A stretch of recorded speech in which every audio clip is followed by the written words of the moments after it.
People in America like to pretend they are smarter than whatever crawled out of the old internet. They talk big when the lights are on. They laugh at old stories and say nothing online can touch them now. But most people still click without thinking, especially after midnight when AC hum melts into the dark and the glow of the screen feels like the only thing awake in the whole apartment. That is the hour when caution slips. That is the hour when curiosity walks ahead of sense. And that is exactly where this story begins. Not with a warning, not with a dare, just with someone scrolling deeper than they meant to. Past home pages and fresh posts, past shiny highlight reels and polished feeds, down into dusty corners where the layout looks older than the year, where the timestamps do not line up, where the silence between updates feels heavy and stale. Somewhere in that forgotten space a link waits, plain and gray, no thumbnail, no hint, nothing trying to grab attention. And because it looks empty, the tired brain decides it must be harmless. So it gets clicked, the player opens fast, the waveform looks clean and short, nothing strange, nothing threatening, just a few minutes of audio sitting in the dark. Then the voice begins, soft and steady, the way someone talks to a restless kid who has been awake too long. The voice describes a room, a chair, a screen, a pair of headphones, simple things, ordinary things, details that line up with the listener's space a little too neatly, a little too easily, a desk pushed against a wall, a worn-out chair that creaks when you lean back, a cable that never sits the way you want it to. At first it feels like coincidence, something you can shrug off and blame on your imagination, but then the timing starts to bother you. Every time you shift, the voice pauses. Every time a sleeve brushes the desk or a hand moves toward the volume, the audio goes quiet, just for a breath, as if waiting politely for the movement to end. People tell themselves it is nothing. They say they are tired. They say they are imagining it. But something cold settles low in the chest, a small weight that does not move, a tightness that makes the room feel deeper than it should. That could be the end of it. Just a late night shiver to forget with morning coffee. But the fallout does not stay alone. It drifts around the American internet like a spark refusing to die. Someone on an old board mentions a recording they cannot find anymore. Another person reports that their laptop froze and wiped itself after they played a strange audio they did not remember downloading. A third person swears the voice talked like it knew how often they stayed up too late, how long they sat in that same chair with the same blue light in their eyes. All these stories hang loose for a long time, separate threads in different corners, until someone starts pulling them together on a forgotten tech forum with usernames from the early 2000s and a layout nobody bothered to update in a decade. One guy decides to collect everything he can. He scrolls through dead threads and broken links. He opens cached versions of posts people tried to erase. He writes down names, dates, file paths, fragments of descriptions, mirrors that went down the same night they were posted, and slowly a pattern crawls out of the mess. No two people ever found the same copy of the file. Each version appeared in a different place entirely, a dead archive with no active users. An expired share link that somehow still loaded once, though. Hidden folder tied to an old school account, a track buried inside a bundle that should not have opened at all. Yet every description of the listening matches, the same calm voice, the same short runtime, the same quiet sense that the recording is not just playing to you, it is listening back. He tells himself this is just how stories form, that people repeat phrases without meaning to, that memory bends to fit fear, but then he sees something that makes his hands go cold on the keyboard. Many of the users who talked about the file vanished from their communities soon after, accounts deleted with no explanation, profiles turned private and never unlocked, activity feeds going dark all at once like someone pulled a plug on their life. He checks the ones who used real names and finds only small local stories. A car drifting over a median on a calm Ohio road. A slip-down basement stairs in a Maryland townhouse. A sudden collapse during a morning run under heavy desert sky. Nothing dramatic. Nothing that would ever trend. But when he lines the dates up next to the posts about the file, the timing scratches at the back of his mind like a fingernail against glass. He tries to talk himself down. He tells himself people die every day. He tells himself patterns appear where none exist, but the unease climbs his spine anyway. When he finally posts his list, the thread goes silent. Then a moderator locks it with a message about respecting the dead. By the next morning, every mention of the file name is gone from the search bar. Not just his thread. The entire history wiped like no one ever typed those letters there at all. People blame old software, messy backups, forgotten migrations. But the same thing starts happening on other sites. Threads break at the same point every time the discussion gets too organized. Saved copies refuse to open. Mirrors die within hours even when nobody posts them publicly. The legend twists into a new shape, not a cursed recording that ruins whoever hears it, but something that refuses to be documented. Something that steps away whenever someone leans too close. Through all of that, the scariest part is still the listening itself. People say the voice feels too close, so close they lower the volume. Even though the file never gets loud, like some instinct wants to clear space around their ears. One listener says that halfway through he hears his own breathing under the track, thin and fast, and beneath that another breath, slower, deeper, not matching the rise of his chest.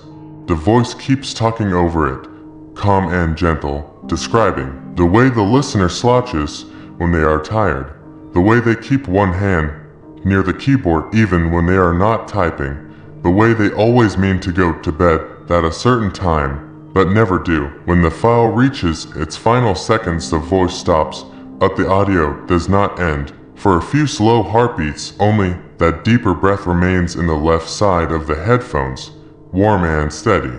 Like someone leaning close enough to fog the skin of the neck, the listener turns in their chair and sees nothing behind them. Just the soft glow of the screen and the heavy dark filling the corners of the room. After that, they unplug their headphones and shove them into a drawer like plastic and cloth can keep the air from remembering. Little habits like that start showing up in other stories. People turning their screens to face the wall before they sleep, closing blinds even though the night outside is still, leaving hallway lights on in houses that have been dark for years, gestures that admit fear without ever saying the word. And then there are the listeners who never come back to tell what they heard. Families say they were restless, jumpy, asking if someone called their name from down the hall when nobody did. They say there was a week or so where the person seemed off, distracted, like something was tugging at them from a distance. And then one wrong step on a familiar stair, or one drifting moment behind the wheel is enough to snap the thread of their life clean. Nothing supernatural, nothing cinematic, just sudden breaks in the rhythm of their days that line up too neatly with the night they mentioned a strange file and said they could not get it out of their head. By the time this legend reaches you, the recording itself might not even be the important part anymore. It might be the simple fact that you lean close to stories like this, that you let a stranger's breath settle into the quiet round your face while the rest of your life sleeps. In other rooms, people say the legend grows because Americans love exaggeration. They say everything online eventually mutates into something louder and wilder than it started. But the deeper layer of this story does not grow louder at all. It grows quieter, heavier, like dust settling in a room where nobody has opened the blinds in years. It begins with the fakes, the cheap imitations floating everywhere, messy whispers, stitched glitches, choppy static thrown together by bored kids or tired creators chasing easy reactions. Most people hear one of those knockoffs, laugh, close the tab, and walk away certain they proved the whole thing false. But the real version does not glitch. It does not scream. It does not try to scare you. It hides. It waits in places nobody checks twice. In an unnamed track inside a folder you forgot. Existed in a temporary file that should have cleared itself hours ago. In a stray audio clip sitting at the bottom of a project you do not remember starting. And it never appears in the middle of a busy afternoon. It waits for that late hour when you sit in a small room with a single tired lamp. When the glow of your screen is the brightest object in your field of vision. When the night outside presses its silence against the glass like thick cold water. That is when people tell themselves they will play something soft to quiet their mind. Something simple to fill the air while they drift. And that is when the real version surfaces like a shadow lifting its head from the pattern on the wall. People who work with sound, people who understand the way silence behaves, always describe the same detail first. The noise floor is wrong. To clean, to empty. No distant traffic breathing under the track. No faint fan rattling in a corner. No room tone at all. The voice sounds like it is speaking from the exact pocket of air between the headphones and the skull. Not from a studio, not from a room, but from the space you already occupy. Some listeners swear the room shifts while it plays. The walls feel a little farther away, the ceiling a little higher, the corners a little darker, the floor a little less steady under the chair. The whole space feels like it is pulling itself back just enough to make room around the listener. The story the voice tells changes from person to person, but the bones stay the same. It always starts with where you are sitting, or close enough that your mind accepts the overlap without resistance. Then it slides into your habits with an almost lazy patience. Talking about the nights you stay up till late, the way you drown yourself in screen glow so you do not have to hear what waits in the silence, the way you convince yourself that background noise counts as company. The voice never accuses, never raises itself, it simply lays everything out, like someone who has been watching you longer than you want to think about. Every listener reaches for the pause button at some point, their finger hovering above the key. Their breath stalling for half a second, but they never press it.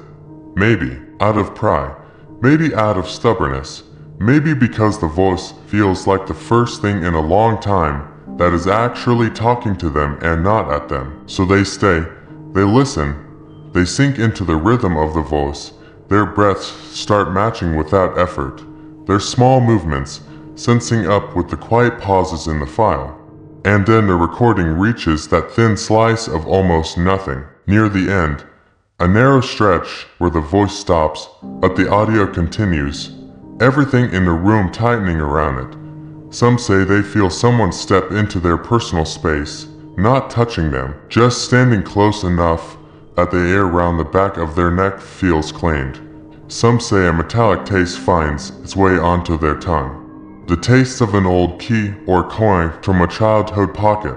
Some say a smell slides into the room, the smell of a hallway from a house they have not entered in 20 years, a floor polish, a certain dust, details that do not match between stories, but carry the same weight, something brushing lightly against the edge of awareness as if deliberately testing it. Then the file cuts, sudden, cold, leaving a silence so sharp it feels like the walls forgot how to hold sound. Listeners sit frozen for a breath or two, headphones still on, eyes fixed on a screen that has nothing left to show them, waiting for something else to begin even though nothing does, not immediately. Later the counting begins in hushed retellings. People argue about numbers, 3 days, 5 days, 7 days, but older stories, the ones buried deep before threads were wiped and archives broke, hint at something under 10 days, small breaks inside the listener's life. A sudden slip on a familiar step, a drifting moment behind the wheel on a clean road, a quiet collapsing of routines that once felt solid, a night when they erase every trace of themselves from their accounts without a word, not a grand gesture, more like a thread unspooling quietly until there is nothing left to pull. Skeptics point out that nobody counts the thousands who listen and wake up fine. That fear loves patterns more than truth, and in a way they are right. Fear never cared about data. Fear lives in stories told after midnight, in voices like this one, in rooms like the one you are sitting in right now. The detail that keeps this legend alive is what happens to the people who turn it into work. Creators who whisper into microphones at 2 in the morning. Narrators who spend long nights recording breakdowns in padded rooms where they air barely moves. Many of them are fine. Their numbers climb. Their comments fill with half-serious warnings and jokes. But a few begin and notice things that have no clean explanation. Edited segments vanishing from timelines with no record of deletion. Raw files warping in places that were silent the night before. The exports returning with faint undertones that do not exist in the project at all. Some hear a thin second layer under their own voice. Something breathing when they breathe. Something speaking when they speak. Not ahead, not after, but perfectly with them. And always in the same kind of setup. Late at night, in a quiet room, a microphone pulled close like a secret between two people. At some point, the question changes. It is no longer, is this real? It becomes, do you really want this inside your head on purpose? Because whatever this is, if it exists anywhere at all, it has never needed rituals or symbols or haunted hardware. It only needs what you give it. A quiet room, a late hour, a mind willing to lean toward the dark a little longer than it should. Maybe you will never hear the real version of the file. Maybe all you will ever touch are echoes, and echoes of echoes, pass between tired people who stay up later than they should. But echoes still move the air, they still brush the skin, they still slip between breaths. And if you are still here, if you stayed longer than you meant to, if you followed this voice even when something old in you whisper that you should stop, and if you want to be there the next time a story leans close enough to match your breathing again, make sure you subscribe, because the quiet behind you is never as empty as it feels. And the next voice waiting to follow the rhythm of your breath is already looking for the night you sit alone in the dark and press play again.